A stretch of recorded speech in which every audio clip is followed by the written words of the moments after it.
Good afternoon, everybody, and welcome back to the show. And remember, you are allowed to think. The Atheist Experience is live, September the 7th, I do believe, That's 2003.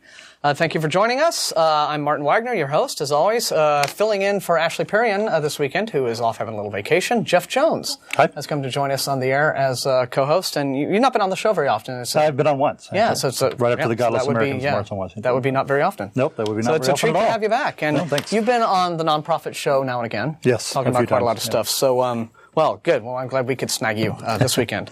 Anyway, this show is sponsored by Atheist Community of Austin, a nonprofit educational organization promoting positive atheism and the separation of church and state. ACA has weekly meetings every Sunday morning at the Hot Jumbo Bagel Shop, 10:30 a.m., which is at 307 West 5th Street. I'm awful close up there. 307 West 5th Street between Guadalupe and Lavaca, except for the first Sunday of every month when we have our lecture series in the Mayor Room of the Austin History Center. There we are. And that is at the corner of 9th and Guadalupe. And today, being the first Sunday of September, was our lecture day, and our guest speaker was Jeff D. And he spoke on the subject of transhumanism, which is fascinating. As he describes it, it is a forward-thinking, future-thinking philosophy that involves using technology to solve such problems as human life extension and improving the quality of life and our species and guiding human evolution as opposed to just letting it happen to us. So very exciting. And a really great lecture, as they always are.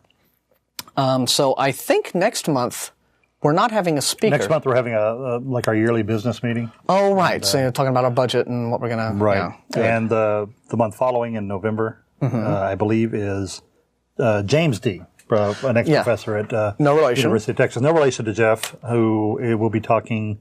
I'm not sure what his subject is going to be, but he's a fascinating person who is often published in the Austin American Statesman. Yeah, I've seen several editorials of his, like pertaining to religion's ties to terrorism and things like that. And he usually tends to ruffle some feathers. Yes, he does. When he publishes his editorials. Generally gets lots of letters to the editor. Yeah, people who don't like to hear that message or don't like to, our religion is different. It's better than that. Okay, so anyway, and that's pretty much the first of the month stuff. Other regular ACA activities that go on include Godless Gamers, which takes place every Monday night at 7 p.m. at the home of Russell and Virginia Glasser, which is apparently just mushrooming out of all control. So that's great. Yeah, and I never make it anymore. I rarely make it. It's just... You and I live way south. Yeah. I live even further south than you. Yeah. You live south and east, and I just live south. Just south, yeah. Yeah. And that's a long way up there. Yeah. For us. So sort of like, in fact, if I have one foot in my front yard, 1 foot in my backyard, I'm pretty much like straddling the northern and southern the equators, so hemispheres, but it's not that bad. But anyway, I have been toying with the idea of having not a regular, but maybe an intermittent, like Godless Gamers South, for people who... A satellite. Yeah, Godless Gamers. Precisely, yes. That's a good idea. It's a spin-off, but when I get my place in a little bit more shape for entertaining, I think I'll do that. That'll be fun. So, be cool. All right, but anyway, ACA Happy Hour is another weekly thing. That is a Thursday evening event, sort of in preparation for the weekend. That is at Antonio's Tex-Mex, near the intersection of Highway 183 and I-35. And it starts roughly 7:30ish, but people trickle in all evening long. It's just a very loose, informal evening of eating and drinking and socializing. Look for the table that has the little Darwin fish on it that our member Keith Burker made, and that will be us. So, and if you don't see the little Darwin fish, we're probably still there. Just sometimes keep. Look for the loudest table in the. Yeah. Everyone. Yeah. Yeah. So we're usually arguing about something. Yeah. But rarely about religion. Usually about something else. It's just a thing that atheists are into, isn't it? Just arguing. Yeah. Such argumentative people. What is it with us? What's our deal? I don't know. Yeah. Okay. And here's some good news. Those fine folks at University Atheists and Agnostics now have their fall meeting squared away. It's Friday afternoons at 4 in room Garrison 200, building Garrison room 200, and there it is on your monitor. And they also have a new URL. They have a little website that they're starting to throw together, studentorgs.utexas.edu/UAA. And if you go there, you'll see all kinds of like sexy photos and of everyone who's in it, and other information about like meetings and what have you. Yeah, well, they took down the one to Charles because there were just too many complaints. But overall, though, it was, pretty good. So there we go. Meetings Friday, 4 o'clock p.m. Garrison 200. This is really the first successful and UT student and faculty atheist club that I've known of since I've been in town. Right. And it's second year right now, right, Charles? Second year? Starting up year 2. This is their third semester starting up, so yeah. Excellent. So, congratulations to them. All right, I think that does it pretty much for the regular announcements, but a bit of old business to tend to before we move on. Well, let me do the new business, and then we'll do some old business. And that is that coming up this Wednesday, the State Board of Education is having, again, its textbook hearings for this year. This is a second battery of these hearings that they're having. And the subject this year is biology. Biology and life sciences. Right. So clearly there is a bit of controversy now arising between these fine folks at the Discovery Institute trying to figure out nice little sneaky ways to slip in intelligent design creationism. Right. It's not creationism. It's this new thing that's different, except it's not, but they think it is.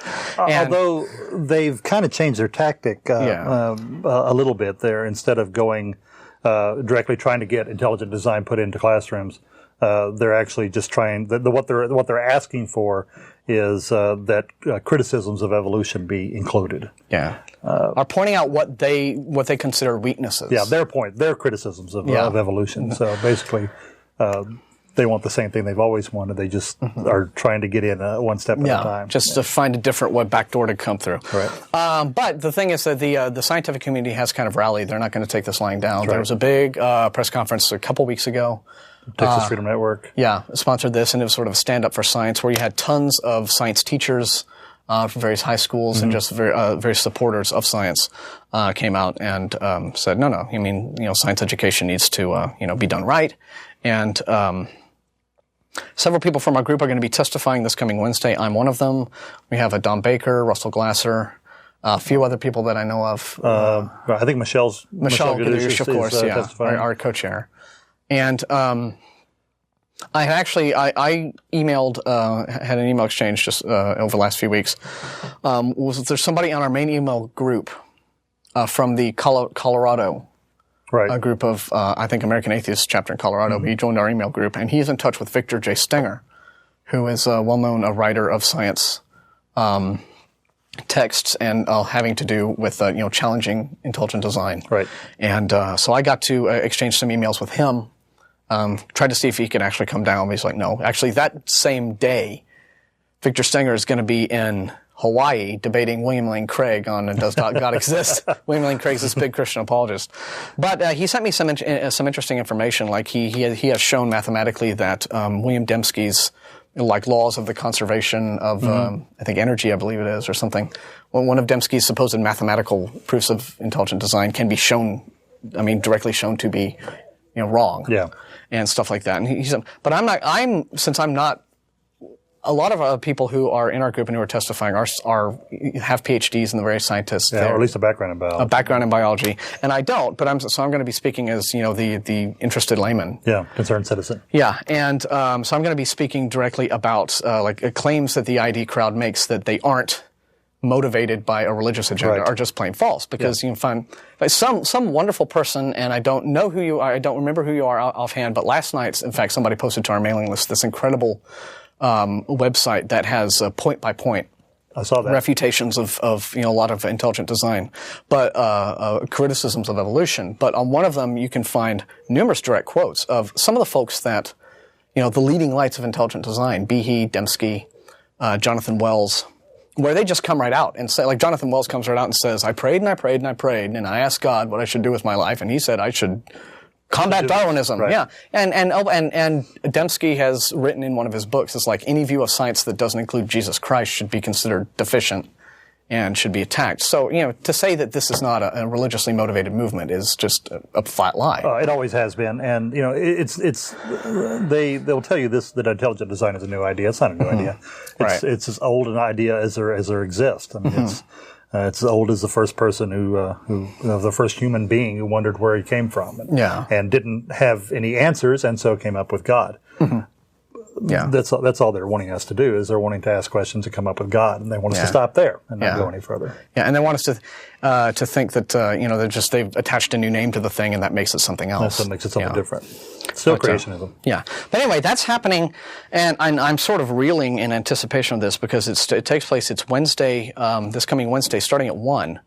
There are 170 people lined up to testify, and everybody gets at least 3 minutes. At least, the people who are actually pushing ID will probably get more because that's... Yeah, because they're going to show some favoritism there. Yeah, but they always do. But we'll see just like how many of them actually turn up. But it's just the idea of being there from like 1 till potentially even midnight. It kind of has me, It's an experience. I mean, I testified last year, and my degree from Texas Tech is in history, right? And so I felt qualified to testify last year. Last year, wasn't it the thing where they were trying to exclude stuff, like they were trying to take photos out of social studies textbooks of women in business suits carrying briefcases? Right. Yeah, they said they did not. That didn't show the proper. Yeah, the woman's role and of being the homemaker. Yeah, exactly, insane. I mean, just. Yeah, my favorite part of the whole day though was when Judy Strickland, a member of the State Board of Education, proposed completely getting rid of the whole subject of sociology.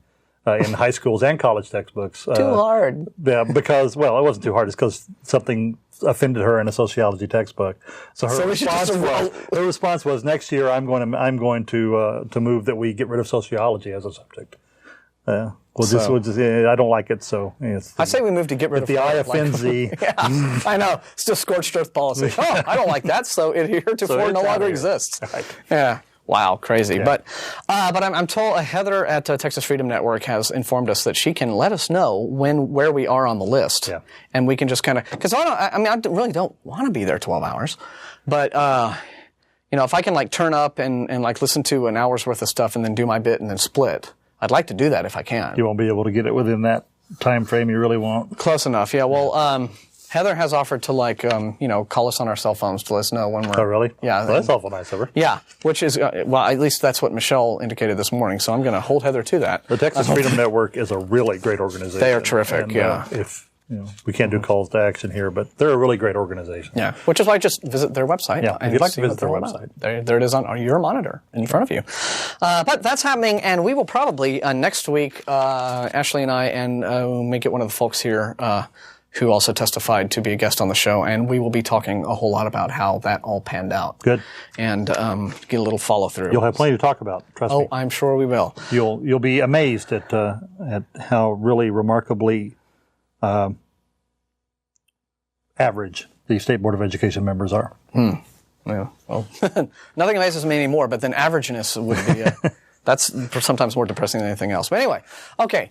So that's coming up, and so be sure and tune in next week because I'm sure it's going to be very cool. But also, before really quickly, I wanted to apologize about last week's program.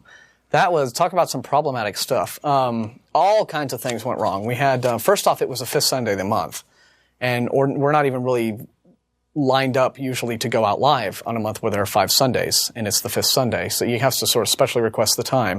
And then what happened was our regular producer Steve was out and about, doing his thing. And so Russell came in to fill in, and Russell was a little out of practice. And so but what had happened during the week was someone had used the studio and messed up all the wiring. Or at least that's a story I got. So we had appalling sound problems throughout the entire program. First off, the telephones had this horrible warbly, when they first got this phone system installed about 6 months ago, there was this horrible warbly distortion to all the phone calls, which we finally figured out how to eliminate, but then it was back. And I hope we don't have it again today. And then I'm told there was this buzz, this electric buzz going out just under the whole program, throughout the entire program, and it was just awful. And so, sorry. I mean, there's nothing we could do about it. Poor Russell was running in and out trying to get that fixed. So I just don't like it when we have a substandard program, but, sometimes it do happen. So sorry that we sucked last week, but it's live TV and that's what happens. So we'll do our best not to suck today, and we'll have a very fun show. It's great to have Jeff on. Well, thank you. Jeff is one of our more politically active members. He's very passionate about a great many causes pertaining to separation of church and state and what have you, and other things which we won't talk about here. Yeah. But first off, why don't you tell us what news we have to report, and then we will go ahead and take calls. Okay. Well, the first one is kind of a humorous piece. Our old friend Bob Larson, who has made a living for 20 some odd years, if not more, on the demonic, satanic conspiracy in the United States and around the world that doesn't actually exist, but there's a cottage industry built up around it, and he's one of the guys who does that. He on his webpage, he is actually, this is probably a fundraiser, since most everything he does is a fundraiser of some sort. On his webpage, he's claiming now that Kobe Bryant, NBA basketball player for the Los Angeles Lakers, charged with raping a 19-year-old Colorado woman this summer, is actually possessed by a demon, which is what's caused him to rape the 19-year-old girl. He's got some compelling arguments here. He says Kobe was voted the most popular athlete by a national poll of teenagers. Okay, well, if teenagers like you, you're definitely demonically possessed. That's right. You're on your way well. That's about. I mean, how else do you explain? Britney Spears, Justin Timberlake. It's all the. He's one of the 3 most recognized athletes in the world. The other 2 are Michael Jordan and Tiger Woods. I don't know if he's implying here that Michael Jordan and Tiger Woods also are possessed by demons, but I wouldn't put it past him. Wouldn't have a thing to do with them being like wealthy black men. Yeah, that might have something to do with it. Yeah. Slightly darker than us in hue. Yeah. Yes. And Kobe in his early 20s with a long athletic career ahead of him has already made upwards of $40 million a year in salary and endorsements. And of course, love of money, black men, root of all evil. Yeah, right. Also consider that's very compelling. I'm compelled. Well, he's got more. Wait. Yes. Also consider these facts which illustrate how crazy his actions are, or were, actually. He's married to a beautiful wife who could easily be a model or movie star. Okay, yeah. So that's one of the reasons why he's crazy, apparently. Was he demonically possessed, before he met her, or did she cause the She was in high school when he met her, so. Yeah. He's the father of a brand new baby he adores. Do demons? This is all evidence that he's demonically possessed? Okay. This really isn't. He is really getting to a point here. It's not a good point, but it's a point. Okay. There seems to be no evidence of prior criminal behavior on his part. Okay, here's the kicker. That's why I say that Kobe Bryant has a demon. I don't know him personally, but if you've ever watched Bob Larson or listened to him, trust me, he doesn't have to be within a couple of thousand miles of you to know whether or not you're possessed by a demon. He does exorcisms over the phone all the time. Yeah. And I'm sure this isn't the only reason for his conduct, but I've spent a lifetime studying the bizarre behavior motivated by demonic powers, and I clearly see a pattern. Kobe's actions indicate demonic influence. What other conclusion could there be? That Kobe is just a jerk? That could be one conclusion, yes. It seems to have escaped Bob Larson, but that's certainly one. That maybe he's just, like a rich celebrity, and women throw themselves at him. And he's always gotten his way, and he thinks he always should get his way. And when a woman says no, it's never meant no before, or possibly it has, and they just have been either bought off or hadn't said anything. Yeah. So I wonder if this means that Bob Larson was demonically possessed when he cheated on his wife, reportedly, twice, with 2 women who were employees of his ministry, one of whom, Laurie B., I won't mention her full name, but she started out just hired as an executive secretary at something like $8.50 an hour. And within a 12-month period, her salary had shot up to $40,000 a year. And he's traveling, with her privately on all these little trips to Florida and places like that. And he's writing, interest-suggestive passages in his diary. And then there is some sort of flap, and there is a breakup. And she ends up signing some kind of non-disclosure agreement, not talking about what their relationship really was. Right. Which is, puzzling, raises a few eyebrows, and just all sorts of things. And no one has ever actually come out and she apparently can't because of this thing she signed. But other people who have worked in the ministry have dropped enough loud hints that Bob Larson is a rake and is doing this, and he fired this. His big split with this woman came. He loudly and caused a scene and fired her at her daughter's dance recital. What a guy. Yeah, not just that's an a-hole-ish thing to do anyway, but why are you at some woman's daughter's dance recital if you're not involved with the woman? It's true. You're certainly not involved with the daughter. Hopefully that would be a whole new wrinkle in this sickness. But not only is like this kind of, the devil made him do it or he's possessed by demons, not only is that just like a dumb, retarded, superstitious, thing to say, but it's also just morally irresponsible, right? I mean, what he's trying to do, and he done, is if Kobe Bryant is in fact guilty and did this to this woman, okay, he's trying to absolve him of responsibility. Yeah, he's like, it's the devil made him. It's not Kobe's fault. He's possessed by a demon. Right. And I think that's so irresponsible. Anytime, but that's like indicative of something that goes on in our society, right? We're like, remember Columbine? Oh, well, those guys played all those violent shooter video games, so it's the video game's fault. Yep, listen to bad music. Listen to Marilyn Manson. It's Marilyn Manson's fault that, it's always, for some reason in our culture, it's like it's so hard for us to believe that an actual human being, and particularly like in the case of the Columbine shooters, young people would do something so horrible that you just can't, it can't be their fault. It's got to be somebody else's fault. You can't possibly believe it's kids, at least not kids in white urban neighborhoods. Yeah. You can it's perfectly easy to believe it's kid in an urban neighborhood. Sure, yeah. And we should throw the book at those guys. With all that hip-hop stuff that they were in a upper class suburban neighborhood, and so there must have been something else. Yeah, I mean they ate their Wonder Bread and everything. Right. So that's it. It's something in the Wonder Bread. Yeah, I like what Chris Rock says. Whatever happened to crazy? Yeah. Whatever happened, they were just. Well, I like another line of Chris Rock's that I love, which is that this country is messed up when the best golfer is a black guy. The best rapper is a white guy. The tallest basketball player is a Chinese guy. And the three most powerful men in the nation are named Bush, Dick, and Kohler. That's it. America's got problems when that's the situation we're in. Oh, okay. Oh, Chris Rock. So anyway, okay, well. Larson's a lunatic. That's been known for some time. All right. Anyway, what's next? Okay, another Russian lunatics this time. Okay. In Moscow, an ancient icon depicting Christ has been removed from a display at the Hermitage Museum in St. Petersburg after claims that its energy field is killing staff. The icon has led to the deaths of several supervisor and official at Russia's foremost art museum, said on the banks of the river Neva. Said Wednesday, I'm sorry. It's an inexplicable phenomenon and it started long ago, said Boris Supanov of the Hermitage's Russian section. 3 or 4 people died of diseases, and the coincidence began to make me wonder.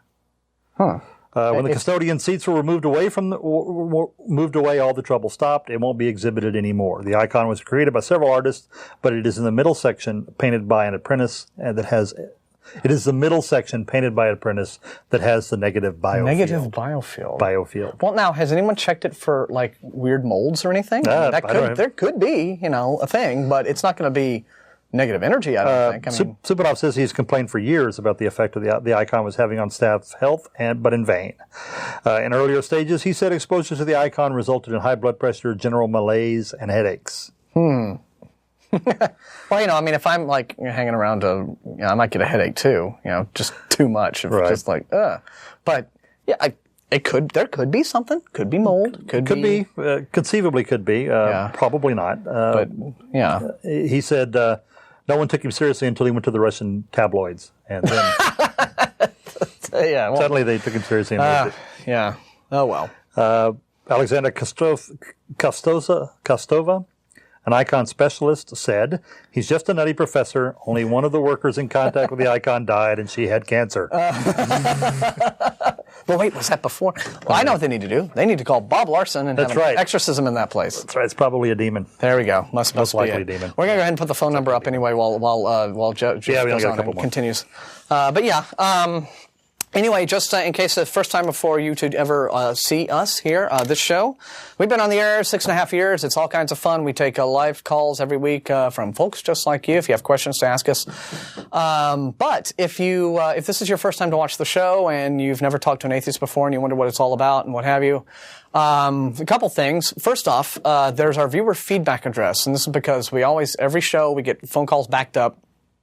And we never managed to get around to everybody. Sorry about that. But we like to let people on and have their say and debate. So if you try to call and you can't get through, or if you don't want to call but you still want to ask us stuff, tv@atheist-community.org is the viewer feedback email address, and we answer all letters that come to us, and sometimes the best ones, if we get a really good one, we'll bring it to the studio and we'll read it out on the air.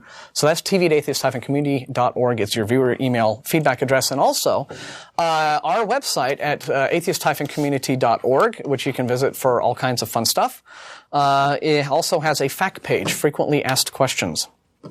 And that is a list of questions that we've compiled in all the time that we've been on the air, since January of 97.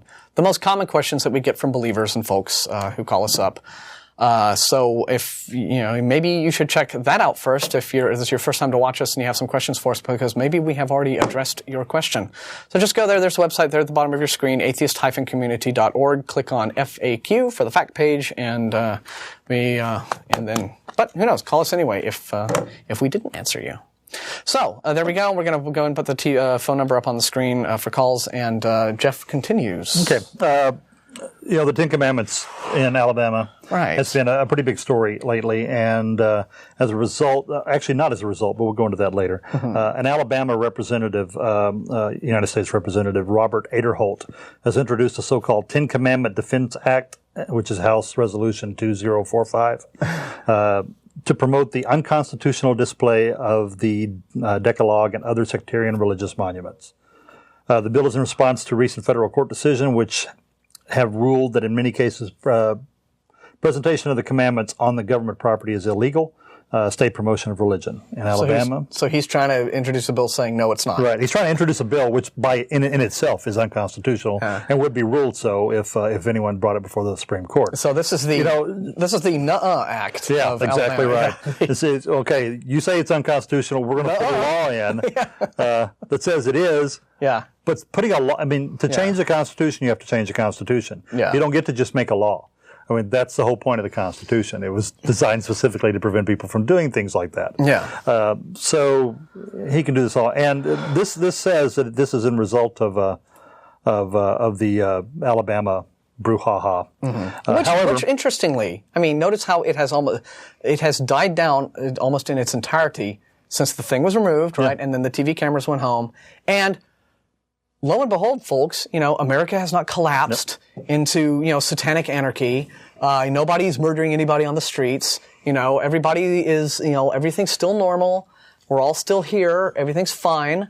And there's no big fallout from this the whole thing, the idea that they were trying to promote almost that, oh no, if this thing is moved, then, just the planet's going to blow up. Right. Or something, it'll be the end of everything. Something horrible's going to happen. God's going to...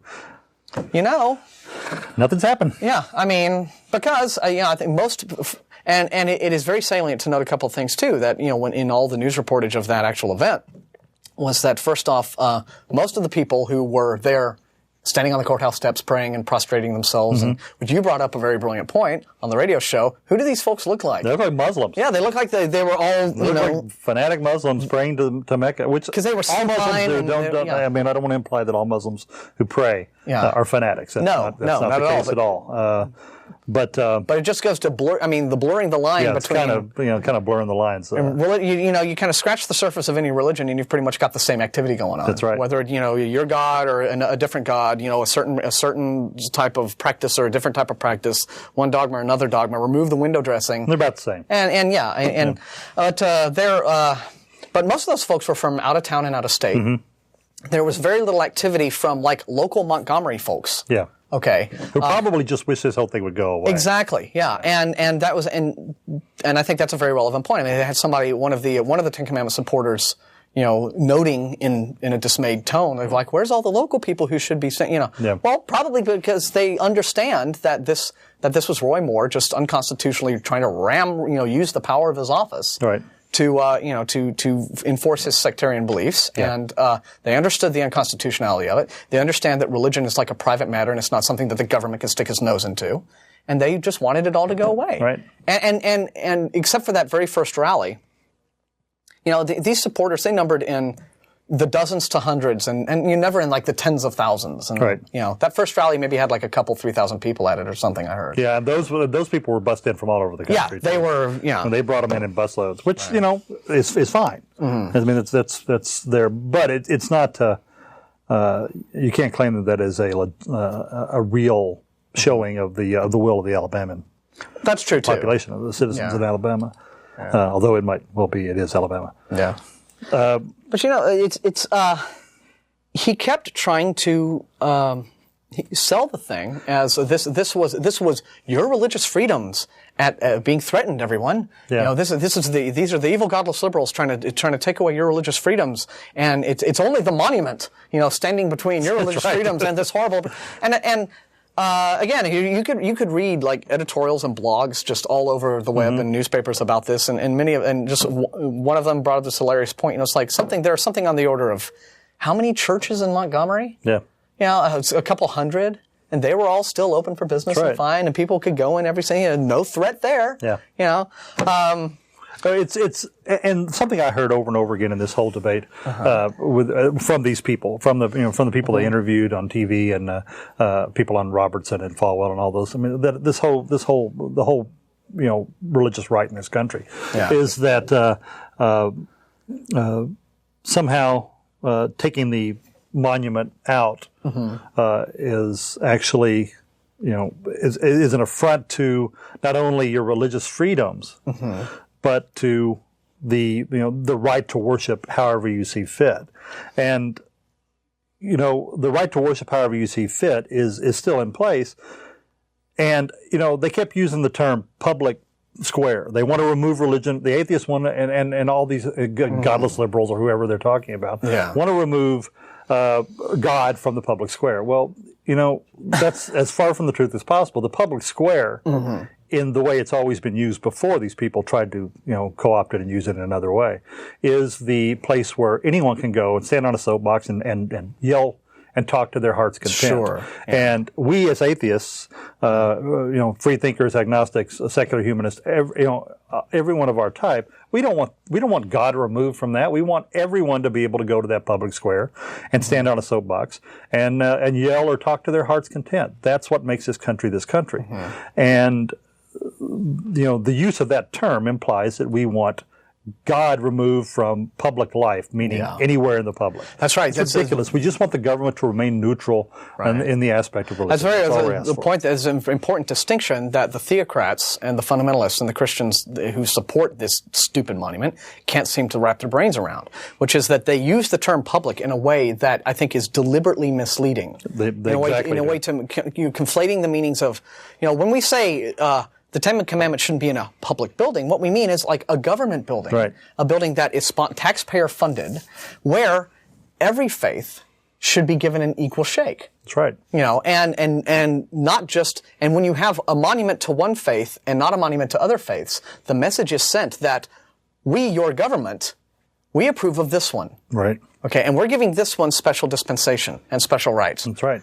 And if you happen to be a Hindu coming into this courtroom, and what is in the rotunda or the entryway is a huge monument to Christianity, do you really? I mean, can you really honestly think that you're going to get equal justice? And if your opponent, if the other person on the other side of this case is a Christian, and the judge has another Ten Commandments behind, do you really think you're going to, and especially with Judge Moore, who has shown a perfect willingness to base his decisions on religious, on his religious beliefs and not the law. That's right. Right. So that's why it shouldn't be there, and that's why it's a good thing it's gone. But are we wrong? Do you think that we are completely full of it? Should Capitol buildings and justice buildings and federal government buildings, should they have Ten Commandments monuments in them? If you think they should, then you can tell us why. Maybe we're just completely stupid. Maybe we don't get it. 477-2288. Call us up and tell us where we're going wrong, if we are.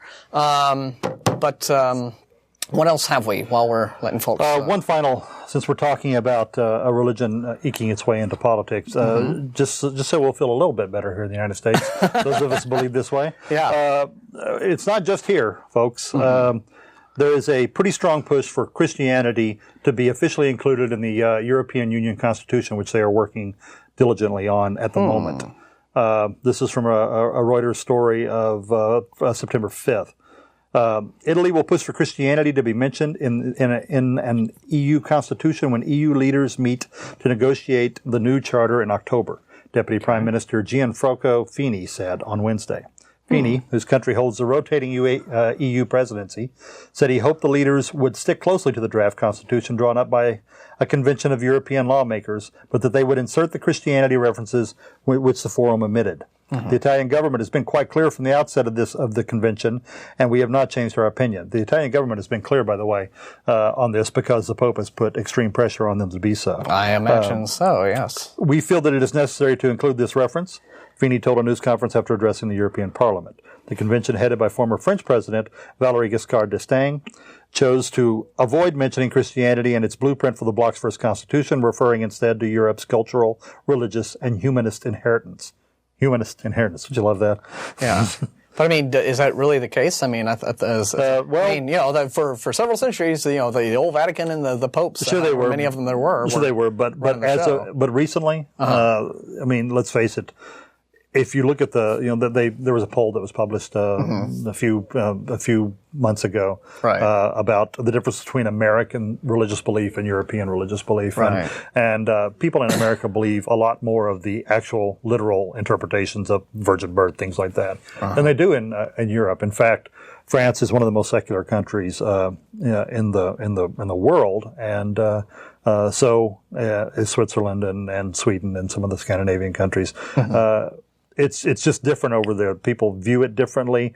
It's assumed that it is the Christianity is the majority, which it is, but it's not that big of a deal. We had an Irish gentleman come to an ACA meeting about 3 weeks ago, and he first saw us, and the first thing he thought, he just moved to Austin and just moved to America, and the first thing he thought was, well, what's the big deal? Why do you need an atheist organization? Now he knows. Now he knows. Yeah. He's just, and Ireland is one of the most Christian countries in Europe. Northern Ireland particularly, where they're killing each other. Yeah. But Ireland in general, it's extremely Catholic. Arlo Pignati, one of our members who pops up every now and again. He travels a lot. Travels to Europe quite often. He's the guy who has some of you who are longtime viewers of the show. You've seen him maybe come on and do his holy paraphernalia routine, where he has all these funny Christian products that he shows. But now his wife is from Latvia. Okay. And I've heard her talk about just the awe with which she has encountered whenever some European encounters for the very first time the demonstrative nature of American religion. Right.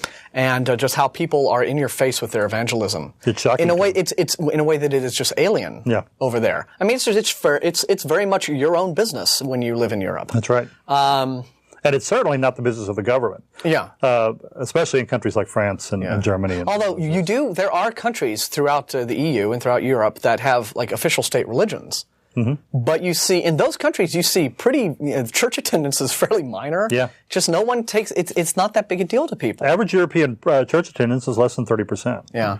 I mean, less than 30% of the people who espouse a belief in God. Yeah. So it's much greater than that here. Well, I guess that's the news. Right. I appreciate it, and it's very interesting to talk to. So we have Charles on line 1, so we're going to talk to him now. And don't forget that phone number to call us up and straighten us out on stuff is 477-2288. Hey, thanks for holding. You're on the air. Hi, this is Charles. How are you doing? I was watching your show, and I agree that if they want to have one monument to one religion, then they should have representation of all religions.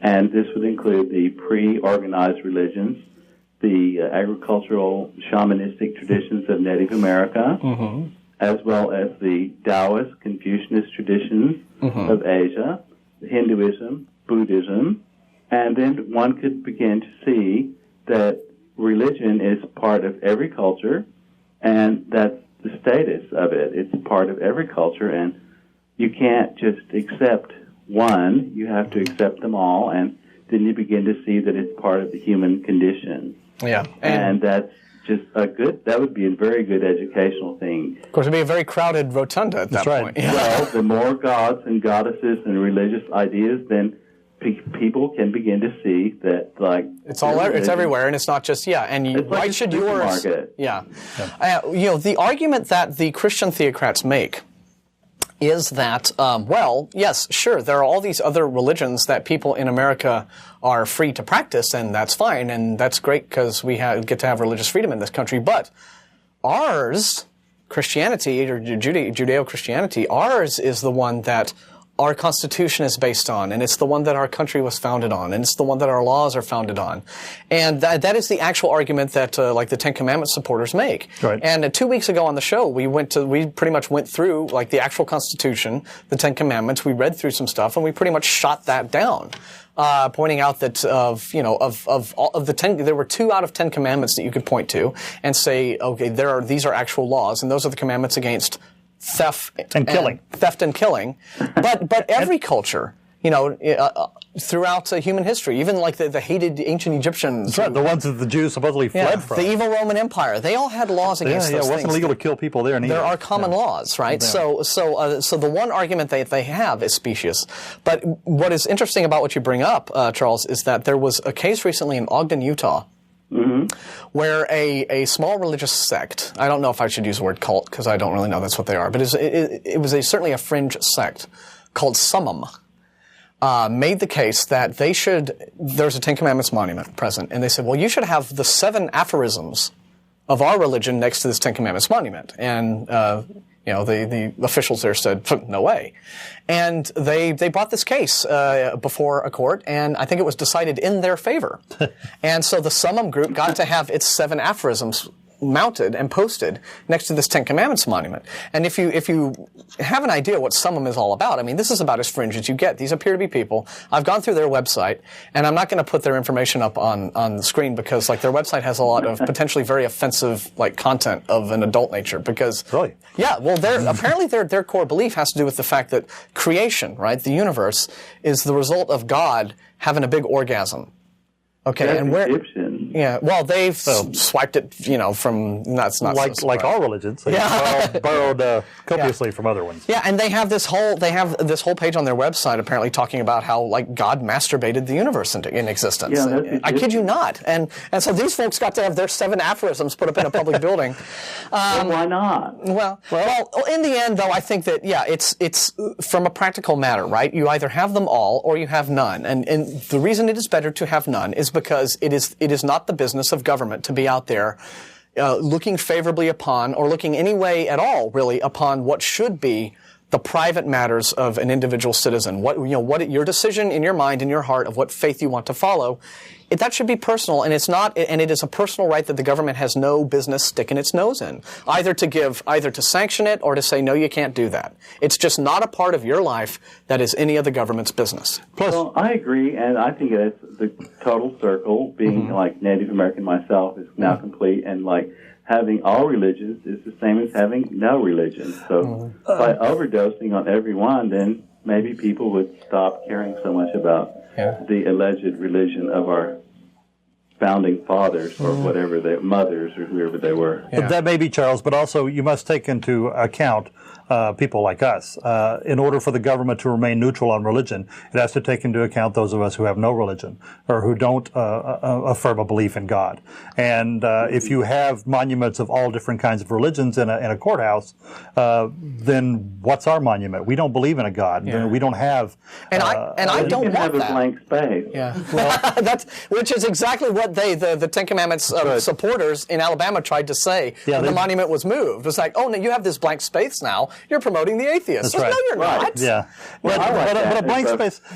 A blank space is not a positive thing for most people, and it's not what we believe. We don't believe in a blank space. Yeah. We believe in. And you're right. Different. Yeah. But I don't want the government I don't want any government building anywhere having a monument or a sign or anything at all indicating, atheism's way cool. Yeah. It's, again, I don't want that. I don't want that either. That is no more the government's business to be out there promoting and giving a thumbs up to than a particular sectarian religious belief. Well, that was the whole point of the conversation. It's like by being all-inclusive, then that would exclude everyone, and your experience is yourself and what you believe in. And the sooner we can get beyond that and start letting people just be themselves and what they believe in without having the government try to put something up for us, then it's a good thing. So I totally agree with you, Charles. And as a matter of fact, we're often asked as atheists why we even have a group if we don't believe anything. But and my answer is always the same. the moment that other groups, religions specifically, stop trying to put their beliefs into our laws, I won't need to do this. We won't need to be out here like this because it will become irrelevant. And I'm all for that. Yeah, I agree. And I think the sooner people stop thinking about religion and start thinking about caring for each other and bringing humanity back, then we can get on with our lives as human beings. Bullseye. Yep, that's exactly right, Charles. All right. Talk to you guys later. All right. Thanks for calling. Thanks a lot. Bye. Thanks for your input. Take care. All right. Okay. Everybody is either out at Barton Springs today, which is where I'd like to be, or either that or just you are so overwhelmed by the unassailable logic of our brilliant arguments that you don't see fit to call us. That must be it. Yeah, I like to think that's of course. It. Anyway, 477-2288 is that number to call us live. In 2 weeks running, and I have forgotten to flash this, don't be scared. No, it's the current Discover. And it's interesting that, a big cover story on, evolution, where we're going and where we're at. And it brings up a lot of, what are the most specific, what are the specific areas of most active study right now in evolutionary biology? There we are. What is fascinating is that a point that is brought up. A lot of people kind of poop on Discover because there's it's just some cheesy pop science magazine, and they're But I think that the more popular science magazines that are out there in the supermarkets, letting people know the better. It shouldn't all just be celebrity stuff and who's J-Lo banging this week and who cares. So I think the more popular, accessible, the more accessibility science has to the general public, the best. But it points out something that the way human evolutionary studies are going these days. Quotes the article: any article on the subject written more than a few months ago probably contains outdated information. And of course, that is what is, I think, something about science that drives folks crazy, who don't understand science and who are part of the pro ID camp, who are going to be we're going to be talking to at Wednesdays at the hearing. It's that they think that because science isn't like this Who Wants to Be a Millionaire thing, where you get a nice pat final answer to every single question.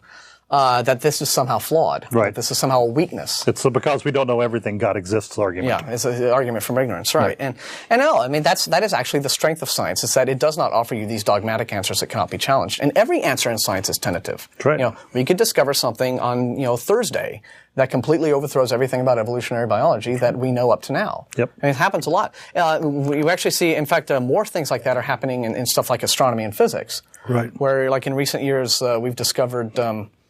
Physicists are baffled by this stuff in the universe they call dark energy, which with the expansion of the universe, which you would expect to slow down, right? And then the universe would cool off, and then we have several trillion years from now, it's heat death, right? But what is happening now seems to be running counter to that. The acceleration of the universe, the expansion of the universe is accelerating, and that's bizarre. So we are. Dark matter, and I've heard it called dark energy too. Yeah. I've heard both terms. So again, this is so does this mean that all physics is weak? Because, no, it's we know what we know up to this point, and now we've just found new stuff that we have to study more to increase our knowledge, and that's what science gives us. And evolution is no different. I mean, there are many unanswered questions, but there are very exciting fields of ongoing study that are helping us to address those questions. But, there are unanswered questions, but at least we're trying to answer them. Yeah. I mean, there comes a point when when the final answer is God, there comes a point when you stop asking the questions. Yeah. And it's because we are where we are as a humanity, as a human species in technology and medicine and things like that, because of our curiosity and because we ask questions. And we don't just accept it's God. We did that once. It was called the Dark Ages, and now it's over. Well, the thing is that you don't, if you think a scientific theory has a lot of unanswered questions, you don't try to address that by offering a really big unanswered question, which is some sort of mystical, invisible divine creator that you then have to explain. But then how do you get any sort of, apply any kind of epistemology to him? So, exactly. So you don't really solve a mystery by introducing a new mystery. Right, exactly. So, okay, Jerry's on line 1. Let's see what he has to say. Hey, you're on the air. Thanks for holding. Hey, how's it going, folks? We're okay. What's up? Well, just reason I called was a little comment about, I had not heard that someone had actually proposed that blank space was supporting atheism. Right. A suit by some members or some citizens in Alabama was thrown out this week in federal court, because the judge thought it. I mean, basically his words, exact words were, "This is a ridiculous lawsuit." They had sued on the basis that when they removed the monument, they created an empty space, and that empty space itself was somehow a monument to godlessness. And that of course was thrown out, as it should have been. Yeah, the deciding judge basically said no. What it indicates is government neutrality towards religion. Right. And it's an indication of just how self-absorbed these people were in their cause, that they had to have that explained to them. Yeah. It's like there are some folks who think that if you're just not talking about God, then that's atheism. Right. That's godless. No, it's neutral. Right. Okay. It is something that the government should. It is a matter of it's a citizen's personal rights, and it's not something the government should be poking its nose in. And I want to be clear, when we talk about these people, when we say some of these people, I mean, we're talking about generally the fringe groups. Yeah. I mean, the average, the mainstream Christian really doesn't believe that for the most part. So, I mean, I don't want anyone to think that we think all Christians believe in something as ridiculous as that. No, what you have here is somebody who is Judge Roy Moore, who is essentially a demagogue who is arrogantly presuming to speak for all Christians in the country. Right. And, he doesn't have the right to say that, any more than he has a right to put monuments up to his own belief. Any more than, if you had a Hindu judge in there, putting up some big statue of Shiva, in this rotunda would have been just as inappropriate. Just inappropriate, right. Yeah, so.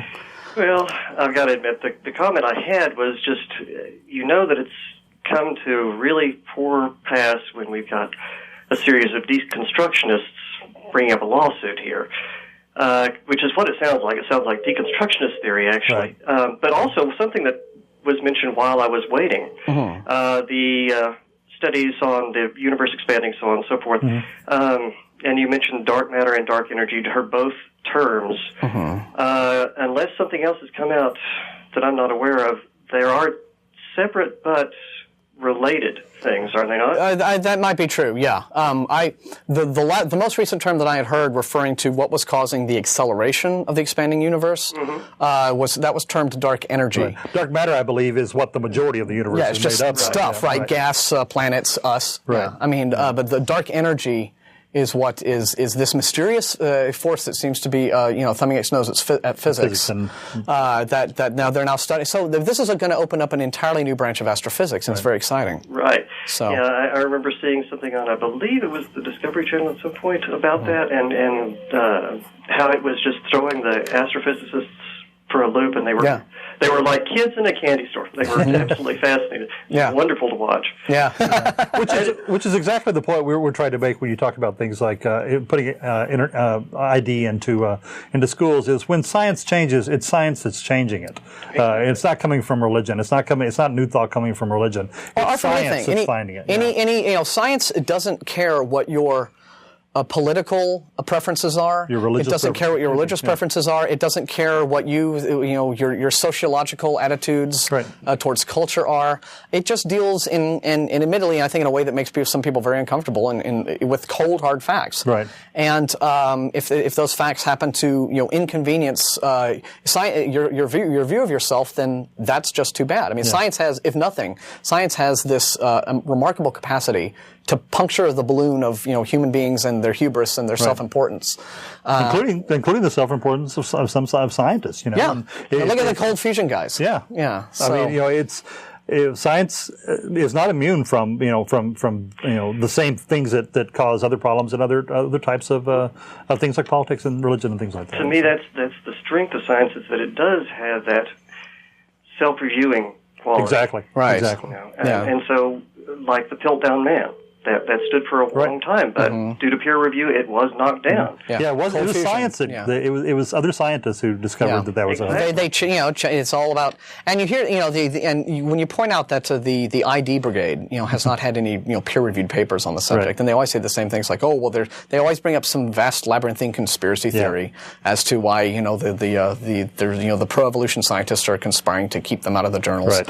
When in fact, I remember reading, I think in Skeptical Inquirer magazine or one of the magazines recently, an interview with the editor of one of the big peer-reviewed journals. It was either Nature or one of the others, saying that, well, we really actually hardly ever get any ID papers submitted to us. And that's not really all that surprising. But they bring up all of these excuses. It's, oh, well, they're biased. Well, sure, they're biased. They're biased towards you being right. Yeah. I mean, that's why it's called peer review. Mm-hmm. They put the thing in the journal, and then other scientists in your field read it, and they go, okay, well, I'm going to run this experiment and check out and see what this guy says is right.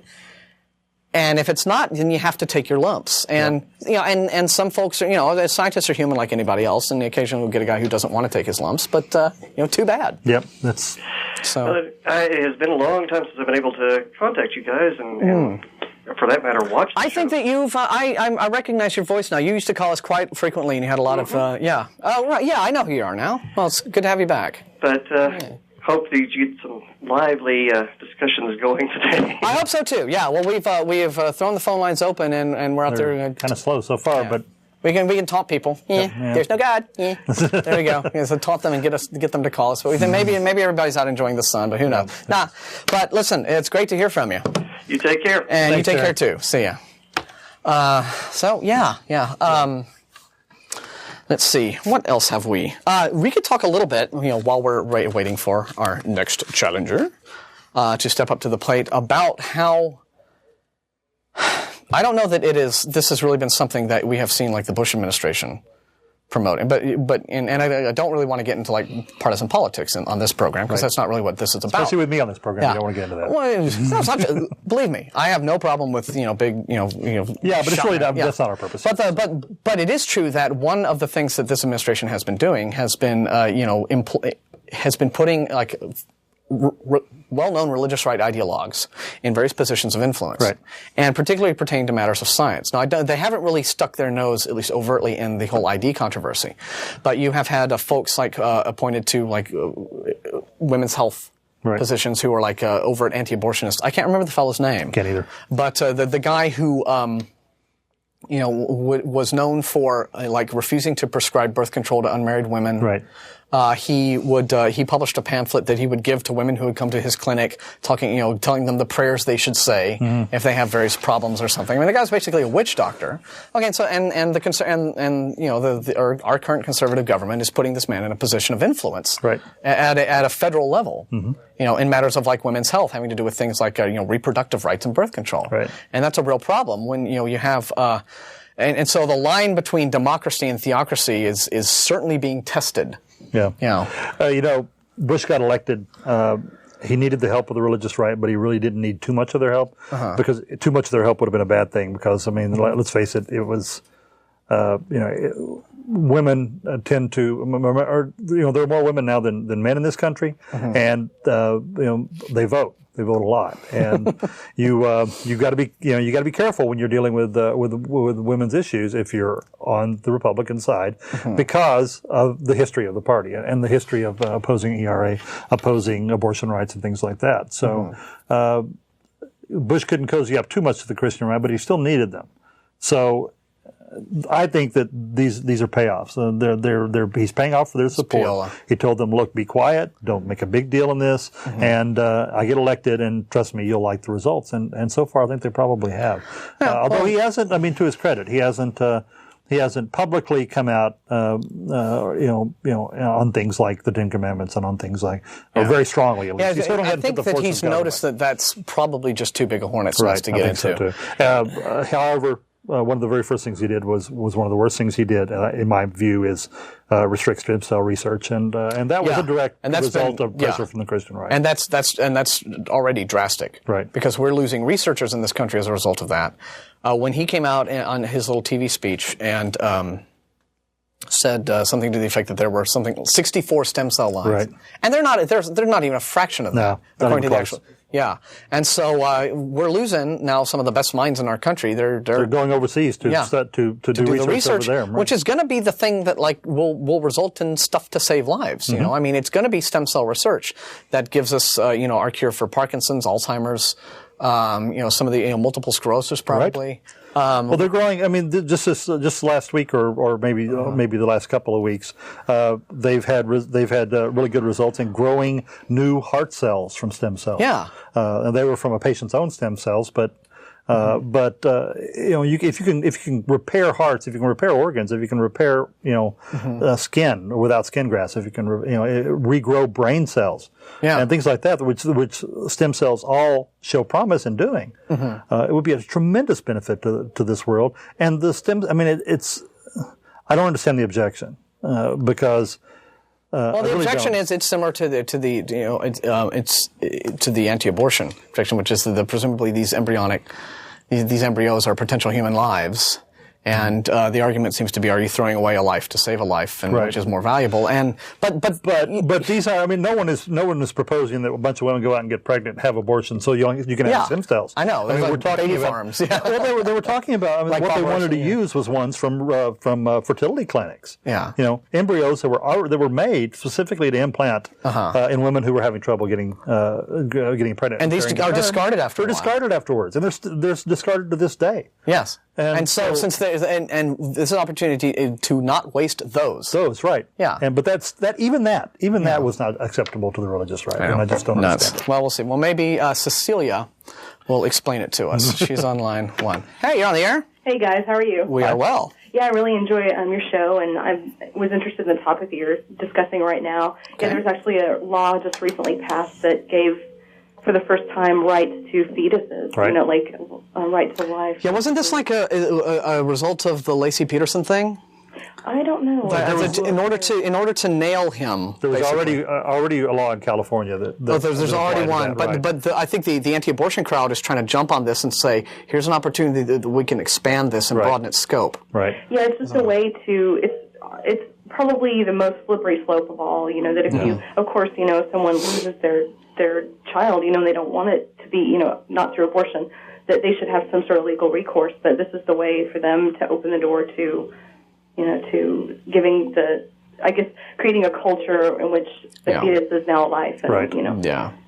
So it's a little bit scary. Yeah. It is, and it's a result of like I was talking about earlier. I think it's a result of a concerted effort by the religious right. They're not as strong as they used to be, but they're getting there, and they have to be watched. It seems like they have a lot of Republicans, pretty much terrified to even say that they might be pro-choice. Right. Because I write letters to on these issues actually to Kay Bailey Hutchinson and the different senators. When Phil Gramm, thank goodness he's not a senator anymore. But so she wrote me back saying that she was not pro-choice, that she's pro-life, but she said that she doesn't think that there should be government involvement in the most personal decision like abortion in your life. And I'm like, that's pro-choice. Yes. That's not pro-life. Trying to have her cake and eat it too. Yeah. The reason is being the Republicans need. Just with just the way, and I'm not saying anything bad about Republicans here. It's just Democrats need certain groups. Yeah. Republicans need certain groups, and then they need to appeal to the middle, and the middle is where elections are run. But you've got to keep those groups that are your bread and butter happy. And those are the people who are most usually most active and vote in the primaries. Yeah. And so when you need the Christian right is in the primaries if you're a Republican. And so you've got to be careful what you say. You cannot ever come out and say you're pro-choice, and in most parts of the country have a realistic chance of winning a Republican. Right, and that is the fence you walk in politics, which is very difficult. Is how do you your core constituency? How do you keep their hearts and minds without alienating that vast centrist that you've got to have moderate middle in order to win? Right. And how do you make things easy make things acceptable to the centrists without pissing off the ideologues on the extreme end of things? And that is and I think that is the tightrope walk that I think Bush thought he was walking successfully when he did the whole I won't allow any new stem cell lines to be developed, but you can research the ones that exist. Yeah. Which just ended up making both groups mad. That's right. So it's not always a guaranteed thing. It's funny. It's unfortunate. And they've actually, they've polarized this issue to the point where you either have to be what they call pro-abortion. What I don't even know what that means, right? Who wants to promote that, right? But it's either you have to be pro-abortion or pro-life, and these politicians, I feel kind of bad for them that, they may be personally opposed to it. Like they would never get one themselves, or they would, just want to give out birth control, try to stop abortions from even being necessary. they're just terrified at this point of even having to say that they're pro-choice. Nuance is a casualty in this kind of highly emotional politics. That's right. It's interesting to me, and I'm just speaking for myself personally here. The abortion issue for me has not really ever. It's not the biggest hot button topic to me. I mean, I'm sympathetic to it. I mean, I support reproductive rights. Yeah. I'm more passionate about other church-state separation issues, but I recognize that it's important, to the people who are passionate about it. Especially for women. And but the thing, two things that I think is really salient. It just seems to me that the practical alternative, right? Okay, is that if you want to stop abortion as just some form of oops, I forgot retroactive birth control, which I agree is kind of irrational and the majority of people, the only people that ever would be able to afford that are rich people. Right. Which tend to be Republicans or more concerned, are just well-heeled people. But it seems to me that the way to stop that, right, is have comprehensive sex education in the schools. Yeah, exactly. And because I remember when a friend of mine, about 15 years ago in Houston, and he and his girlfriend, they got pregnant, and this was intentional. But because they were down on their luck financially at the time, she went to this free clinic, right, to get all of her, I guess what she needed. Prenatal care. Yeah, prenatal. There we are. Yeah, us single guys don't know what the hell. Yeah. So anyway, and they described that this is one of these really bleak, depressing places, like where he don't want to be gross or anything, but he's like, I mean, this is the kind of place where you go in and the girls are catching them on the way, like Monty Python in the Meaning of Life. Yeah. Clunk. Oh, get that, will you? I mean, that's how bleak the situation was there, just in terms of what the kind. But anyway, he says his girlfriend, she's sitting there in the waiting room, right, and they give them all this literature to read. And so she's doing that, waiting her turn. And in the seat across from her is like this girl couldn't have been a day over 16. Yeah. Reading the same literature. And this girl looks up at my buddy's girlfriend and she says, "What's a miscarriage?" Yeah. I mean, people. Yeah, Americans in general very uneducated about their bodies. But I mean, it's like that stunned me at the moment because I thought, well, anybody that's like saying what's a sandwich? Yeah. It's one of those things. I mean, it's just that's how people bad. Should know. And is people who are that ignorant and they're going out just responding to their hormonal urges to get laid, and they don't know the consequences. So So to me, the one big thing that will I think reduce the number of just unnecessary abortions in this country seems to me education. Certainly. There you go. Problem solved. Well, what is so frustrating about the political part of this issue, and I bet you Cecelia will bear me out, that the very people who are against abortion are also against that kind of education, comprehensive education in schools, and they object to being called anti-choice, and it's like, well, that's what you are. Yeah, if that's you exactly right. want to promote that sex is evil, that sex is bad, hey, save it for marriage, And of course, not all married people even want to get pregnant either. That's right. They just think that that sex is only for procreation, and it's not. No. It's not. Yeah.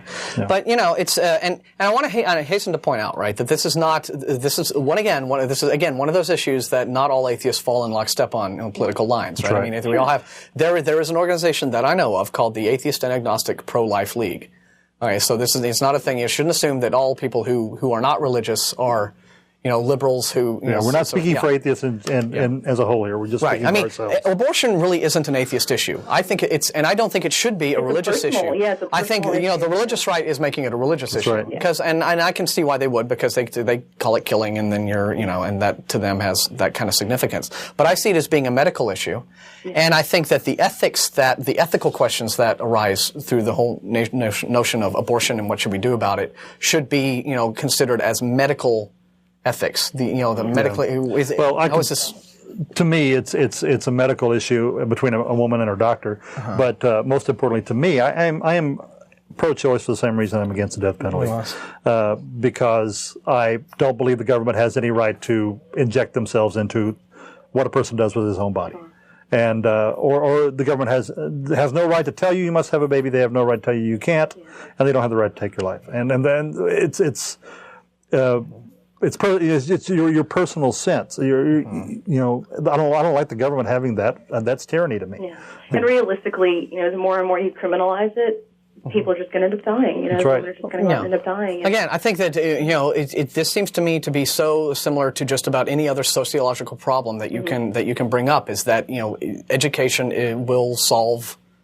Education is the easiest way to solve problems like this. Exactly. Not these big draconian laws that are going to slam people who are ignorant in the first place, right? I mean, you're going to penalize some 16-year-old girl for not knowing. She doesn't even know what's going on with her body. Yeah. Doesn't know what a miscarriage is. Probably, couldn't. Just. I worked at clinics before, and people don't even know the difference between the abortion pill and the emergency contraception. They think the morning after pill is an abortion pill. It's like, no, it's contraception. It's against conception. It's keeping you from getting pregnant. Yeah. Right. So educate people, and I think that gets our country moving forward. Right. Anyway, but listen, Cecelia, we're going to go ahead and move on to some of our next folks, but we really appreciate your input, okay? Thanks for calling. Thank you so much for calling and for watching. Right. I think we lost one of our guys, but please call us back. Tom, call us back. Yeah. Tell the fellow who just was on line 2 to go ahead and call us back, and we're going to go ahead and talk to David. David is on 3, and let's see what he has to say about all this. Hi, you're on the air. Thanks. Hi, sir. I just joined y'all, and okay. I see this atheist. When did this ever start in the first place? What's y'all's background, and Do you mean how long ago did the atheist movement ever start in the first place? Well, are you talking about history? Talking about atheism, period? Yeah. Okay. Who was a great leader of atheism? I can tell you a few things. Well, first off, ever since there have been people believing in some God. So I guess all the way going back to cave days, there was probably somebody who didn't believe in that God. Okay, so you can go back probably all the way back to the beginning of human history and the beginning of the very idea of gods in general, and find some people out there who didn't share the belief in God. So atheism as just a thing that some people, some people being atheists, you can find that probably all throughout history. Now, in terms of being a thing that became a little more organized, it's really only about, I'd say maybe a century old. You had the first, because remember, up until that point, you had a century. Yeah, because you had, up until that point, you had the church in control of society and culture. Yeah, if you tried to organize atheists, say in the 16th century, you had blasphemy laws. You were burned at the stake. So. Yeah, so you had so you had people facing blasphemy laws and things like that. And in some countries today, they still actually have those on the books. Right. So it was probably, I'd say, about 100 years ago, a guy named Robert Ingersoll was one of the first public figures to write seriously on atheism specifically. But you have people if you want to go back to people like Thomas Paine and Voltaire and people like that who were another century going back and were statesmen, and they were talking about freedom of religion, and the government shouldn't be telling people what God to believe in. And you had people like Thomas Jefferson out there Thomas Jefferson didn't believe. He believed that Jesus existed, but he didn't believe he was divine. Are you serious? Yeah. Yes. Yeah, he didn't. I did not know that. Yeah, he was not Christian. There's no way, man. Yeah, you go on the web and do a Google search for the Jefferson. I think I'll look up in the books. The web is. I don't trust the web. Well, find something called the Jefferson Bible. Yep. And that's a version of the Gospels that he edited. And he basically kept all of the moral lessons of Jesus, but he cut out all of the supernatural stuff. He cut out raising Lazarus from the dead and the resurrection. I mean, the Jefferson Bible ends with Jesus being crucified. Right. And that person that you talked about earlier, Robert Ingersoll. Yes, yeah. You can. That kind of sounds a little familiar, actually. I think I've heard of that. Well, you can probably Google him and find a bunch of his essays. You can go to the library and find all kinds of books on him. Bertrand Russell is another good one to look at. Yeah. So literally, really actually, what do y'all think that happened whenever y'all die? What, do you think y'all just decompose and just go to La La Land or what? Or I think that when I die, I will be dead. And you'll just be dead, and the world's going to end, and the world will end for me. Time stops, and then nothing happens. Well, let me put it this way. I mean, I don't have any memory or any consciousness of what things were like before I was born, and so I suspect that will be the case for me after I die. I didn't exist before I was born, mentally or consciously or anything, and I think that'll be the case after I'm dead. So same thing. Yeah. Now, hey, Now, if you want to ask me, what do you think of the idea of a great big eternal afterlife where you get to it? I'm all for it, man. I'm all for it too. I love the idea, but I need a little more proof. Yeah, I mean, we like the idea, we just don't believe it's real. Yeah, we think that it's wishful thinking. But if someone has good solid thinking, if some people have good solid proof, Oh, okay. So. No, there's been tons and tons of proof of it, actually. Oh, really? Like proof of heaven? Like what? Like what? Well, the Bible, that is. The Bible is proof that it exists as a book. That's all. Yeah, but I mean, is there anything? Words, is there anything that can back up like there's a claim in the Bible? Is there any extra evidence to support that? I mean, is there a case of somebody like being dead for say 2 weeks and then coming back and giving a description of heaven and saying this is what I saw and here's some photographs and here's a snapshot of me and God and here's some some coasters. I have one right now. Okay. Well, you shall love the Lord your God with all your heart, with all your soul, with all your mind. This is the first and great commandment. Thinking of like it, you shall love your neighbor as yourself. I bet you love your neighbor as yourself, but you're not loving the Lord your God with all your heart and with all your soul. Well, so you're breaking the first commandment already. And the great commandment. But that's not evidence. You're already going to hell already. So. But that's not evidence of anything. You're going to burn for eternal. So Yeah. Well, we've heard this before. Yeah. I mean, you make it sound so appealing. Yeah. Just this.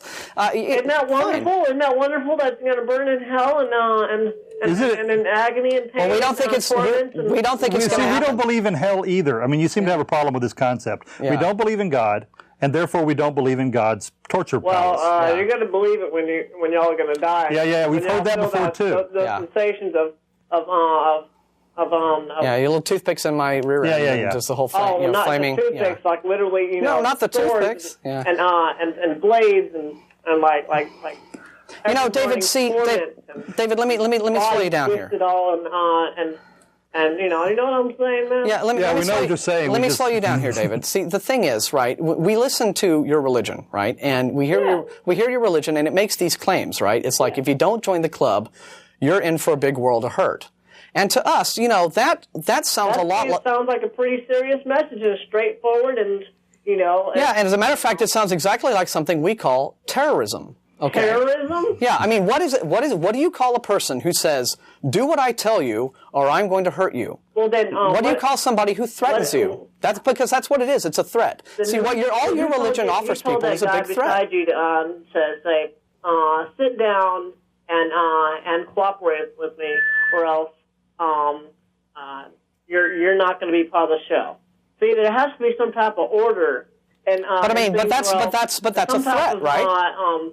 How do you say it? Leadership, or else nothing will exist in the first place. And you think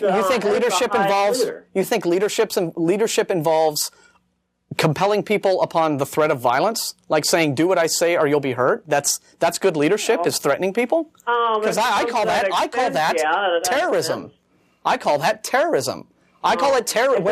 For a good cause, yeah. Aha! So if there it's we for go. Good, yeah. If killing Saddam Hussein, and Bin Laden, yeah, but Bin Laden thought he had a good cause. That's right. Yeah, I mean, Bin Laden. He's the most religious man you're likely to ever meet. Yeah. They were brainwashed by him. Oh, but you're not brainwashed. But you're not brainwashed at all. No, I'm not. Only they are brainwashed, not you. Okay. Saddam Hussein is one of the Earth's Antichrist, kind of. I see. A partner of Antichrist. Saddam's the Antichrist. Saddam's evidently. Well, let's see. It's a good thing we got rid of him, isn't it? Oh yeah, I tell you. Yeah, so anyway. Well, apparently, since he's Antichrist, he'll be back. All right. Well, tell you what, we will take your kind warnings under advisement, and we appreciate your call. All right. Well, thank you, sir. Certainly.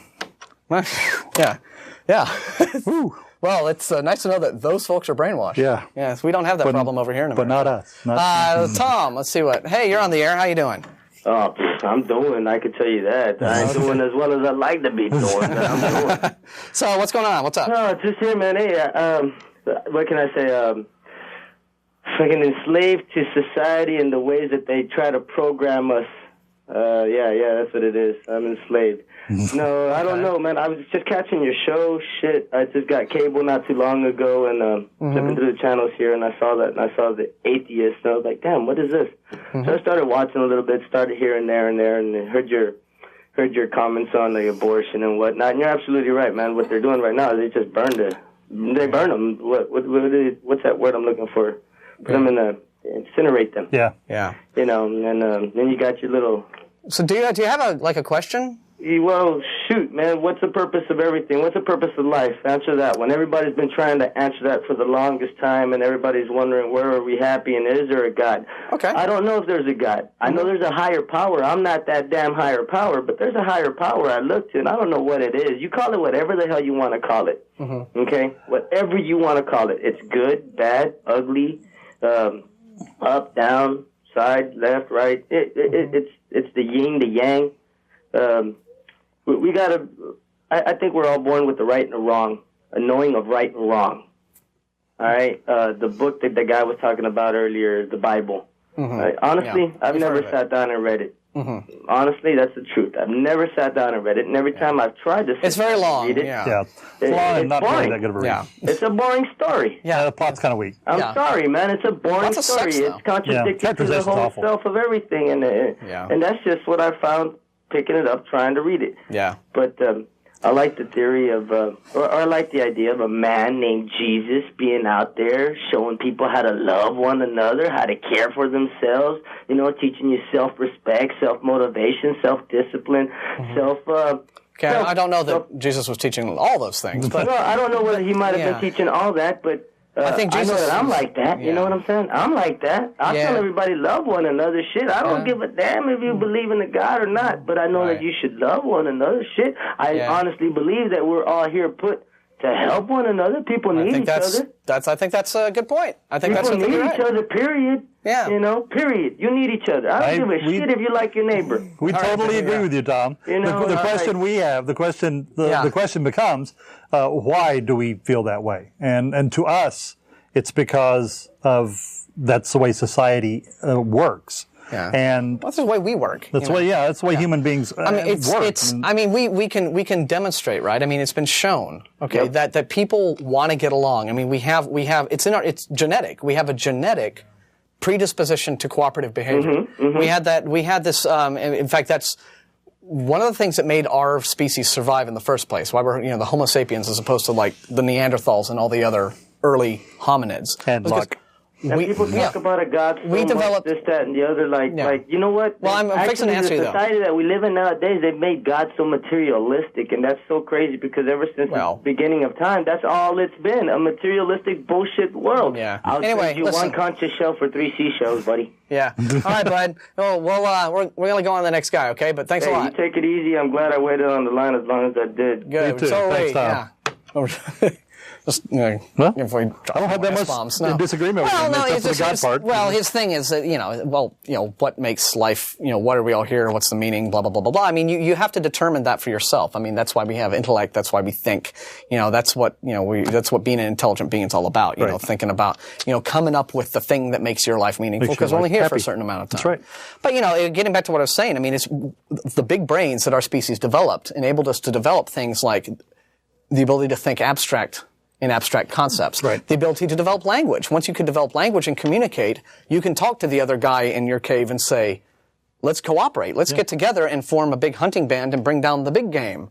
And we don't have to go grubbing around for roots anymore. Right. And then that means that you get to survive more. You have a survival advantage over, like the poor, the Homo erectus, who was a very large physically hominid, but had a brain like a tennis ball and had no language, and so wasn't able to survive because you had smarter beings who behind him. Yeah. And of course, once you develop communication, then you have cooperation, and then once you have cooperation, you have the building blocks of society. Right. And cooperation makes society work. That's where morals comes from. Yep. It's not rocket science. It's not very difficult to. We get our morals from the same place Christians do. Man. Yeah, I mean, and it's all a consensus as to which are the cooperative behaviors that will enable us to get along best with one another. Yeah.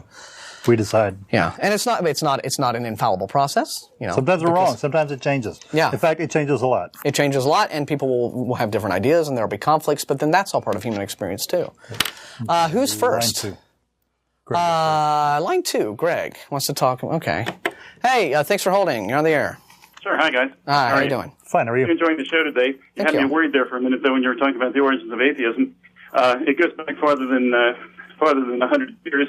And of course, you finally got back to the French Enlightenment. Mm-hmm. Yeah. I think that Thomas Paine's The Age of Reason was really what he considered to be an antidote to atheism and advance of philosophy among the French and the Enlightenment. Mm-hmm. But last week you really touched on an earlier instance of atheism. Mm-hmm. And that was when the ancient Hebrews were told in the Ten Commandments they shouldn't believe in any of those other gods. Naughty, naughty, naughty! Don't you believe in those other gods? Yeah. And you guys only believe in one less god than they did. That's yeah.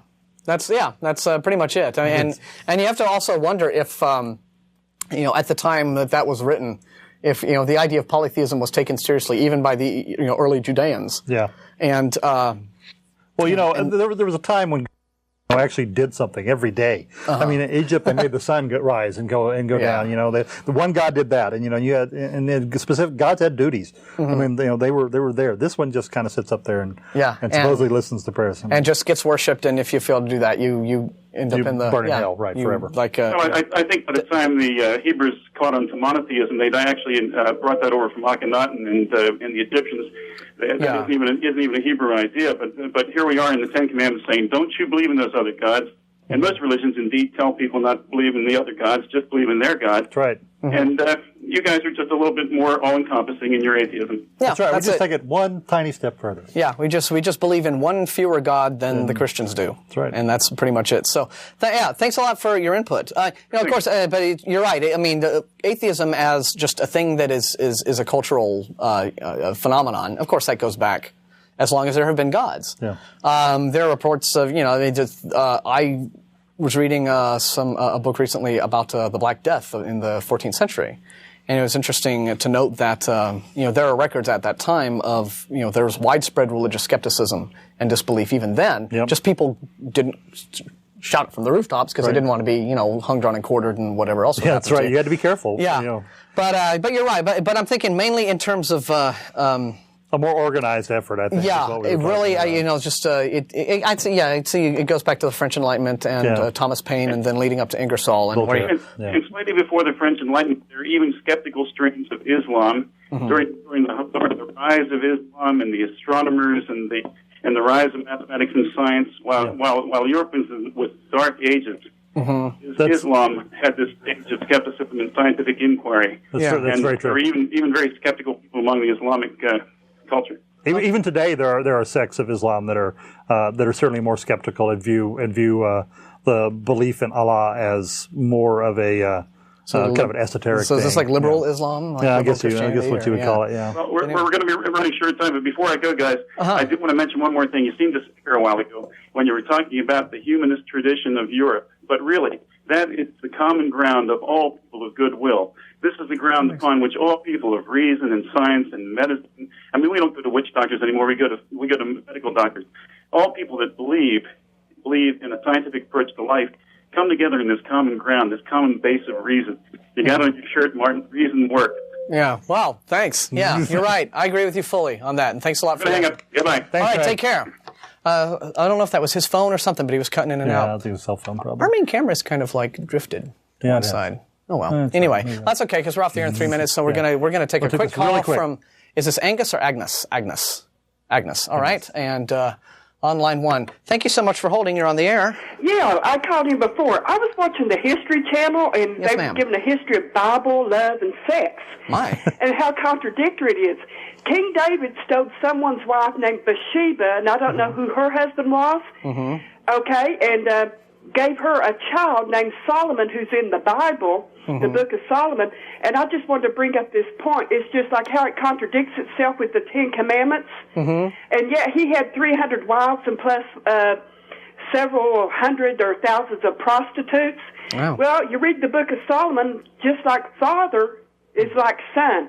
And they're going to rebroadcast it because they do this twice a day. And I'd just like to look at the History Channel to see how screwed up things are. And so is that on? To keep the information straight, but I'm pretty accurate, and it's just like. So is it on? Is on tonight? Is that show on tonight again? Yeah, it'll be rebroadcasted. It starts at 9:00 p.m. Okay. And so watch the History Channel tonight. What's it called? It comes on Channel 61, and it's going to be called Codes of the Bible, which is going to be very interesting. Okay, I'm a world traveler, and I've been over to the Holy Land, and I've been around the world several times, and I'll tell you, that's what started all these problems in the world and society today. And people don't realize the history and the chronology of the Bible. That's true. And, they don't know how it was assembled. And the average Christian has no idea where the Bible came from. Yeah. No, no.